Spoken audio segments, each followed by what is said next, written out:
The story tells that after the Kuomintang's defeat in 1949, during the evacuation of Nanjing, a batch of top-secret files was found in a state of chaos. Surprisingly, these files did not contain military secrets of the Kuomintang, but rather documented various unexplained supernatural events that occurred among the people during the Republican era from 1912 to 1947. Among these, the content of file number 11 was particularly eerie, as it involved a terrifying event that took place in a remote village in Yunnan in 1939. On a clear day in July, after several days of travel, we arrived at this secluded village in Yunnan. The village was sparsely populated, and many peculiar and eerie statues were placed at the village entrance. From the local elders, we learned that these statues were intended to ward off a bloodthirsty demon known as Luocha, which would visit several villages in the mountains on the 15th of July every year, preying on the poultry and livestock. The year before, a bizarre incident occurred in a neighboring village where the demon even attacked the villagers. As a result, many villagers moved to the town to avoid it, leaving only a few elderly residents who refused to leave their birthplace, no matter what happened. In order to gather information and handle the terrifying Luocha, we remained in the village. On the 15th of July, around 3 in the afternoon, the sky suddenly became overcast, creating an eerie atmosphere that left us breathless. This phenomenon persisted until around 7 in the evening, when the dark clouds dispersed, revealing the bright moon in the sky. However, under the moonlight, the few remaining clouds emitted an eerie glow, although these were all physical phenomena caused by the weather and could be explained. The village elders insisted that the Luocha was coming, and these were the precursors to its arrival. Subsequently, they all retreated to their homes, locking the doors.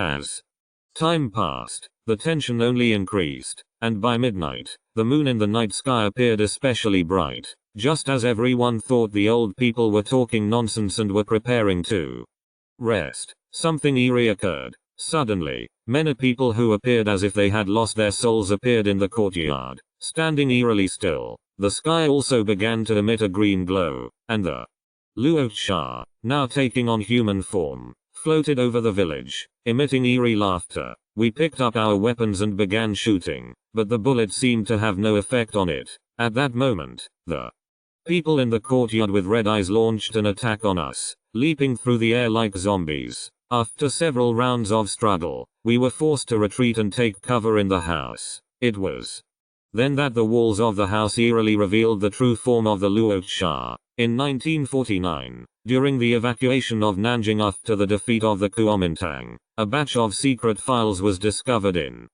a state of chaos. Surprisingly, these files did not contain military secrets of the Kuomintang, but rather documented various unexplained supernatural events that occurred among the people during the Republican era from 1912 to 1947. Among these, file number 11 was particularly eerie, as it involved a terrifying event that took place in a remote village in Yunnan in 1939. The creature had a terrifying appearance, with bloodthirsty fangs and a red mouth, and its hair floated mysteriously in midair. We wanted to fight back, but it felt as if our bodies were being controlled by some force, not obeying our commands. We looked at the wall in terror, facing the danger of mental collapse. At that critical moment, an old man suddenly appeared, holding a golden glowing talisman in his hand. The sound of a rooster crowing was heard in the air, and upon seeing the talisman, the bloodthirsty demon was forced to retreat, disappearing into the vast night sky.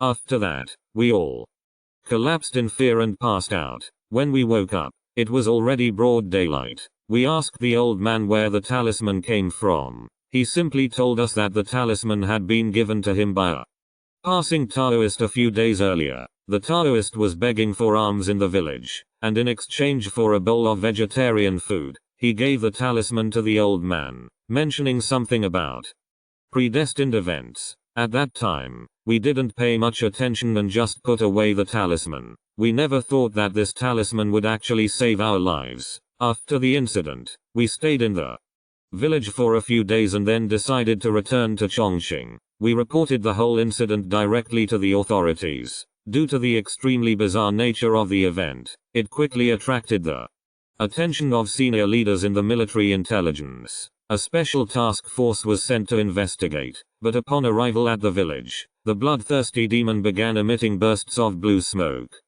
Despite the task force's best efforts, they were unable to cause any harm to the demon but suffered heavy losses themselves. According to statistics, a total of 7 people died, and 16 were injured during the incident. When the task force was at a loss as to how to proceed, a ragged Taoist appeared in the village. Upon learning about the task force's mission, he took the initiative to find the person in charge. After a conversation, he cautioned everyone not to act recklessly, as the creature was about to become furious. If not dealt with, he feared the entire village would be wiped out. He then entered the village, sat cross-legged on the ground, bit his finger, splashed the blood onto a statue of Zhong Kui beside him, and began chanting strange incantations. At that moment, a figure holding an umbrella was seen floating in midair. After a few rounds of battle, the old Taoist came out, spitting out a few mouthfuls of blood,